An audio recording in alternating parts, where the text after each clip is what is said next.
सिंह साहब, आप जरा कोर्ट को बताएंगे कि अगला क्रिकेट वर्ल्ड कप कौन जीतेगा? भाई ये किस तरह का सवाल हुआ भाई वकील साहब? है ठीक है, जज साहब कुछ और पूछ ले। अच्छा सिंह साहब, क्या आप कोर्ट को बता सकते हैं कि अगले इलेक्शन में आम आदमी पार्टी को कितनी सीट्स मिलेंगी? दिमाग खराब, पगला गया क्या? दो गोली और खाएगा? मैं वैसे तो अहिंसावादी इंसान हूं सिंह साहब, लेकिन एक बार ना लॉ कॉलेज में एक 6 फुटे 8 इंच के लौंडे ने मुझसे बदतमीजी से बात की थी। मां कसम, यहाँ कान के नीचे घुसड़ मारा था, उठा नहीं 22 दिन तक बिस्तर से। अगर यकीन ना हो ना तो माथुर साहब से पूछ। नहीं वकील साहब, देखो देखो यार, आराम से, कोर्ट है, सवाल करो, बवाल क्यों कर रहे हो यहाँ पर? हाँ सरकार, ये मुझे पागल कह रहा है, बदतमीजी से बात कर रहा है।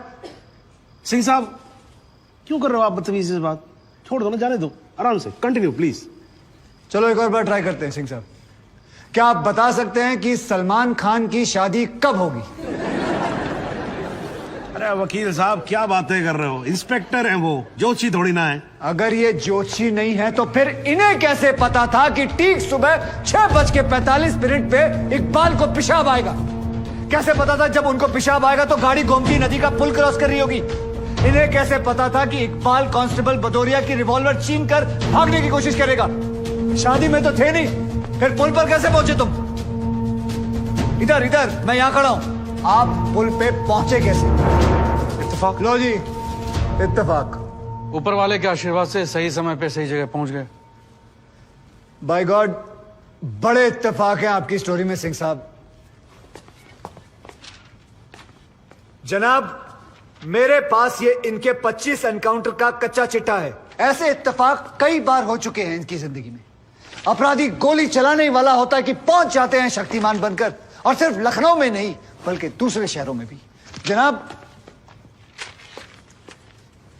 इनके 25 एनकाउंटर में से 19 के खिलाफ मारे गए लोगों के परिवार वालों ने शिकायतें दर्ज की हुई हैं, लेकिन आज तक एक भी मामले में निष्पक्ष जांच नहीं की गई। एंटी करप्शन ब्यूरो की एक रिपोर्ट के मुताबिक इनकी 28 करोड़ की संपत्ति होने का शक है, लेकिन वो भी जांच भी नहीं पूरी कर पाए, पहले ही बंद कर दिया उन्होंने। और ऐसे आदमी को बचाने के लिए हमारे माथुर साहब यहां अपने बूढ़े बाप को व्हीलचेयर पर बिठाकर कोर्ट में लाते हैं। मुझे तो इन पर और इन जैसों पर तरस आता है। नमस्कार, बहुत बहुत धन्यवाद। आपकी वकालत को मेरा प्रणाम जी। श्रीमान, एक ईमानदार और बहादुर आदमी का कैरेक्टर असैसिनेशन हो रहा है और आप बैठे देख रहे हैं। बहादुर, ठेंगा बहादुर है ये। हथकड़ी में बंधे निहत्थे आदमी को पीठ पर गोली मारने वाला ये बहादुर। 35,000 तनख्वाह पाने वाला 28 करोड़ का मालिक ईमानदार। दीमक है जनाब, ये दीमक खोखला कर देगा सारे सिस्टम को और पता भी नहीं चलेगा। कुछ तो लिहाज करो मेरे माथुर साहब, कुछ तो लिहाज करो देश का।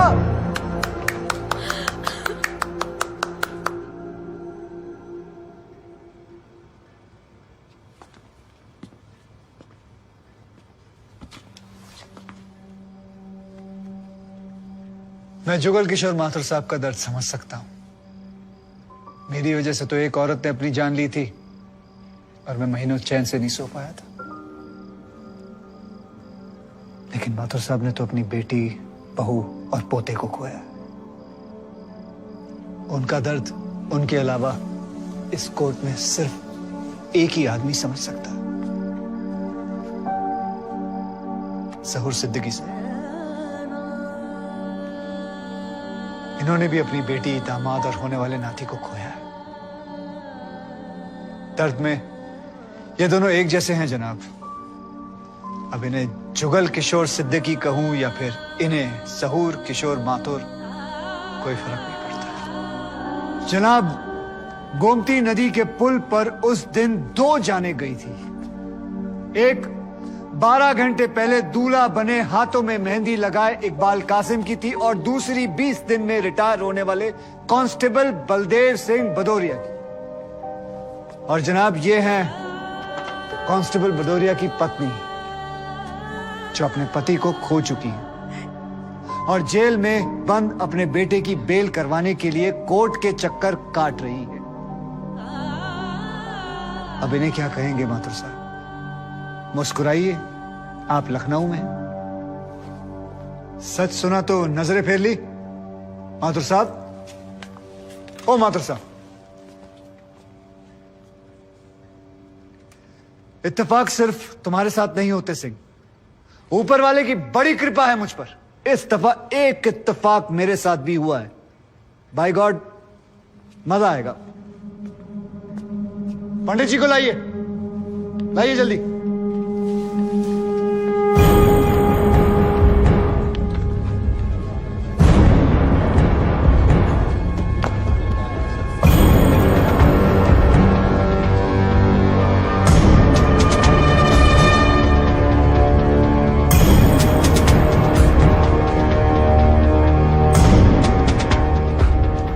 क्या मैं पूछ सकता हूं कि क्या हो रहा है इस कोर्ट में? और क्या आप बताने की जहमत करेंगे कि आप ऐसा होने क्यों दे रहे हैं? कौन है ये बाबा सर? इसका इस केस से क्या रिलेशन है सर? ना कोई एडवांस नोटिस है, ना अग्रिम सूचना है। क्या रेलेवेंस क्या है? और आप इसे अलाउ कर रहे हैं? जनाब, इस विटनेस का नोटिस देता ना तो ये विटनेस यहां नहीं होता, किसी मुर्दा घर में गड़ा हुआ होता। इस आदमी को मैं पकड़ के नहीं लाया हूं, पुलिस वाले पकड़ के लाए हैं। और जनाब, इस विटनेस का इस केस के साथ डायरेक्ट कनेक्शन है। इंस्पेक्टर साहब, आपने अरेस्ट किया इसको? जनाब, ये वकील साहब एकदम सही कह रहे हैं। इस पंडित का इस केस से सीधा संबंध है। अगर संबंध नहीं हुआ ना, इंस्पेक्टर साहब, नौकरी खा जाऊंगा मैं आपकी। जानते हो ना ये बात? लेकिन जनाब, मैं बिल्कुल सही कह रहा हूं। ठीक है, मैं विटनेस को अलाउ करता हूं। No sir, I object sir, I object. Mathur साहब, मेरी बात सुन। देखो क्या है यार, 3 बजने वाले हैं, बाहर जाएंगे ना बस मिलेगी ना रिक्शा मिलने वाला है। 6 बजे तक तो वैसे ही बैठना हम लोगों को, तो तब तक करवा लेते हैं विटनेस। मतलब हो सकता है कि इसमें कुछ निकली है जी? चलिए जी, विटनेस बॉक्स में आ जाइए।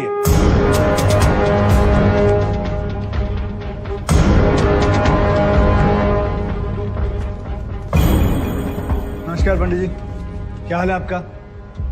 घर में कपड़े वपड़े टीका शीका लगा के पूरी तैयारी में आए हैं। फहीम भट्ट साहब, खड़े होइए।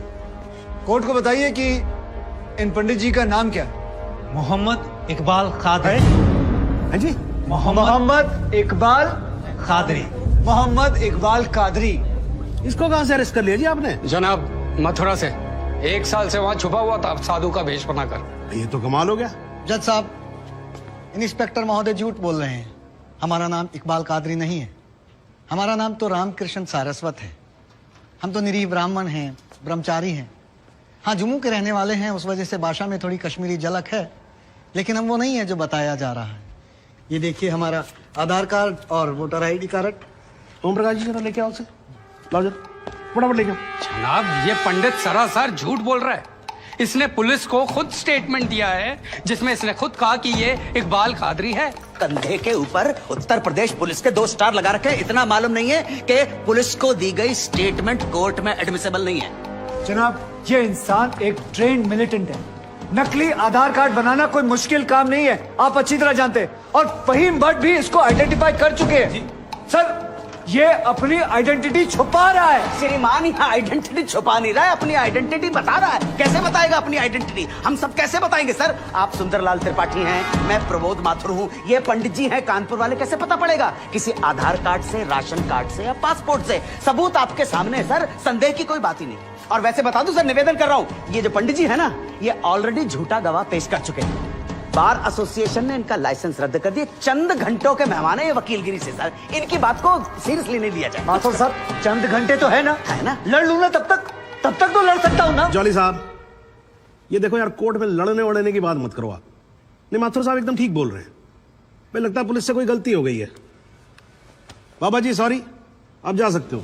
एक मिनट जॉली जी, आप वहीं रुके। एक मिनट सर, मैं आपसे हाथ जोड़ के विनती करता हूँ, मैं इससे कुछ सवालात करना चाहता हूँ। मैं बड़ी मुश्किल से इसको लेके आया हूँ। मैं एक मौका मुझे दे दीजिए। आपने क्या कहा था? अभी ऑटो बस कुछ नहीं मिलने वाला, एक मौका। 1 मिनट आप चिल्लाना बंद करोगे जरा? 2 मिनट चुप रहोगे आप? गलती हो, तो 2 मिनट चुप रहो।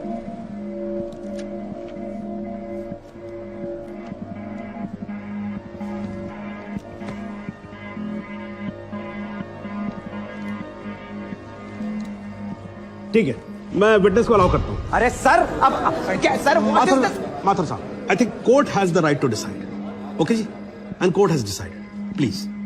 Thank you.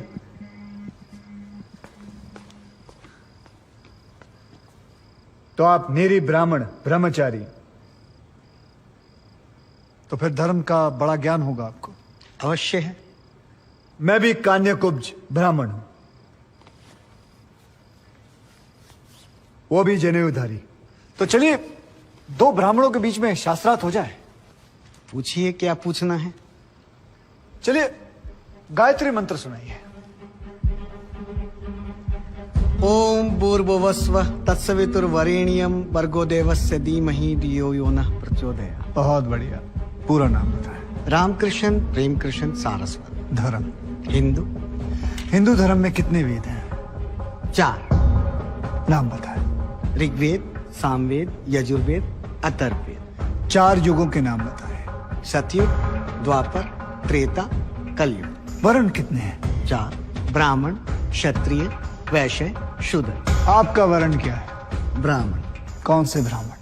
गौर ब्राह्मण। कौन से गौर? सांदे गौर। गोत्र, शांडिलिया, प्रवार, वशिष्ठ, वेद, यजुर्वेद, उपवेद, वेतरयानी, मुख, श्रीमुख, कुल देवता, सप्तसुरी, शरण, वाम, विश्वा। या अल्लाह, इससे आगे भी होता है। क्या कहा आपने? बिस्वा नहीं पता, आपने- नहीं पता, बिस्वा नहीं पता। विश्वा से पहले क्या कहा? विश्वा से पहले क्या कहा इकबाल कादरी? लानत है तेरे पे इकबाल कादरी, लानत है। अब तो अल्लाह का नाम भी आ गया जुबान पे। अब तो सच बोल। देख तू कुछ भी कर ले, तू बचेगा नहीं। कब तक जिएगा झूठ की जिंदगी? अस्तगफिरुल्लाह। वाइंती वन पोस्ट क़यामत के 2 कुछ बुद्धि खुदाइश। मैं आईने वाला सिद्ध न किया खुदा जो उच्छन कुछ गुनाहगार सोई कर फैसलन पोस्ट क्या छो पोस्ट केचो ना परवायती करना मिला इंसाफ खुदा करे इंसाफ पन्नीस दरबार बस इंशाल्लाह। इकबाल कादरी, अगर मैं चाहता था तुम्हारा मेडिकल टेस्ट करवा के ये पता कर सकता तुम कितने बड़े पंडित हो, मगर मुझे तुम्हारी जुबान से सुनना था। कोर्ट को बताओ तुम्हारा असली नाम क्या है, बताओ।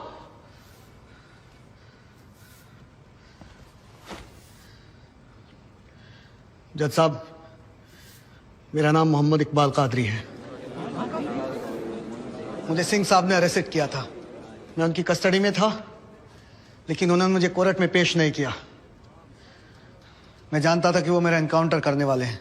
एक दिन मौका देखकर मैंने उनसे कहा कि अगर वो मुझे जाने देंगे तो मेरे आदमी उन्हें बहुत सारा पैसा देंगे, और उन्होंने मेरी बात मान ली।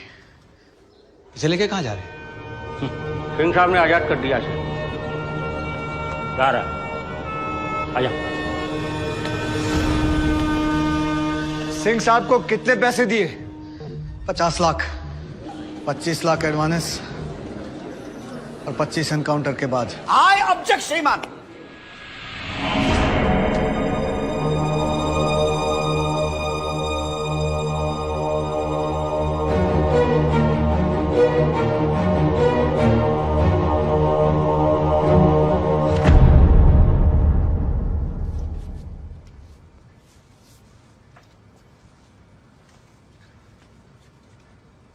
मुझे और कुछ नहीं कहना जनाब, मगर माथुर साहब की एक बात का जवाब जरूर देना चाहूंगा कि हमें सूर्यवीर सिंह चाहिए या फिर इकबाल कादरी। जनाब, हमें दोनों ही नहीं चाहिए। हमें ऐसे कादरी नहीं चाहिए जो बेगुनाह लोगों को मारना जिहाद समझते हैं, लेकिन हमें ऐसे सूर्यवीर सिंह भी नहीं चाहिए जो पैसों के लिए एक मिलिटेंट को छोड़ देते हैं और किसी बेकसूर की जान ले लेते हैं। मैं हिम्मती बहादुर पुलिस वालों को सलाम ठोकता हूं, झुककर सजदा करता हूं, लेकिन जिसके हाथ किसी बेकसूर के खून से रंगे हों उसे मैं वही कहूंगा जो वो है, कातिल। और ऐसे राक्षसों से बच के रहिएगा माथुर साहब। किसी ने 25-30 लाख ज्यादा दे दिए तो क्या पता अगला इत्तेफाक आपके साथ हो जाए।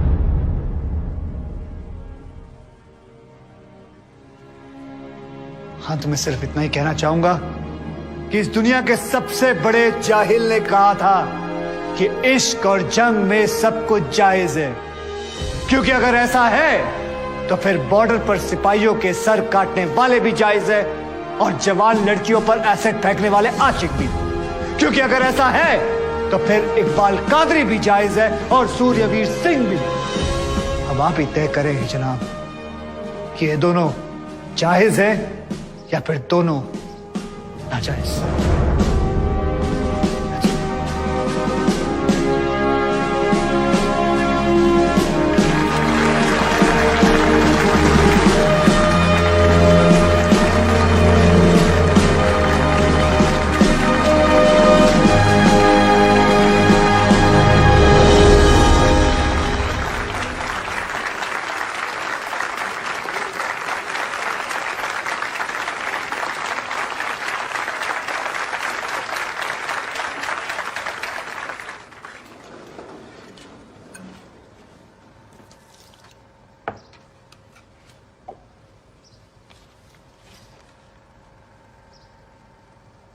सालों में एक बार कभी कोई ऐसा केस आता है जब इस कुर्सी पे बैठने का अफसोस नहीं होता है।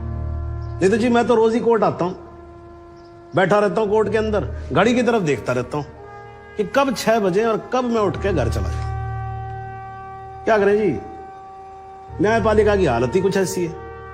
ये देखो जी, ये अंधेरे बदबूदार कमरे जिन्हें कोर्ट कहा जाता है, भाई साहब इसमें हम जैसे जजों का आने का मन नहीं करता। आम जनता की बात तो क्या करें। हाँ जी मात्र साहब ठीक बोल रहा हूं ना मैं? ये मतलब 3 करोड़ से ज्यादा केसेस पेंडिंग है इस देश के अंदर, और कुल मिलाकर जज कितने? 21,000। यानी देखा जाए तो 1 लाख लोगों पर 1 जज। डेट पे डेट पड़ती रहती है। हाँ जी, लोग आते रहते हैं, हताश होकर घर जाते रहते हैं। लेकिन फिर भी आज भी हिंदुस्तान में जब कहीं 2 लोगों के बीच में झगड़ा होता है ना, कोई विवाद होता है, तो एक दूसरे से क्या कहते हुए पाए जाते हैं? I will see you in court. क्यों करते हैं भाई लोग ऐसा? हाँ जी, क्योंकि आज भी लोग भरोसा करते हैं, न्यायपालिका पे। उनको भरोसा होता है कि अगर सरकार उनकी बात नहीं सुनेगी, प्रशासन उनकी बात नहीं सुनेगा, पुलिस उनकी बात नहीं सुनेगी, तो कोर्ट सुनेगी उनकी बात, सुनेगी और न्याय देगी। भाई साहब, इस कुर्सी पे बैठा मेरे जैसा हर आदमी, उसका यह कर्तव्य बनता है कि वो इस भरोसे को ना टूटने दे। इस कोर्ट में पेश किए गए सभी गवाह और एविडेंसेस, एक बात तो एकदम साफ हो जाती है कि 13 अगस्त को गोमती नदी के पुल पे जो भी हुआ वो अचानक होने वाला एनकाउंटर नहीं था, बल्कि एक सोची समझी साजिश के तहत की जाने वाली हत्या थी। इसलिए यह कोर्ट इंस्पेक्टर सूर्यवीर सिंह और उनके सभी साथियों को आईपीसी सेक्शन 302, 201, 182 और 340 के तहत हत्या, एविडेंस मिटाने, कोर्ट को गुमराह करने और झूठे सबूत पेश करने का दोषी मानते हुए लाइफ इंप्रिजनमेंट की सजा सुनाती है। और यह कोर्ट शहीद कांस्टेबल बलदेव सिंह भदौरिया के पुत्र राम कुमार भदौरिया को तुरंत रिहा करने का आदेश भी देती है। The court is adjourned।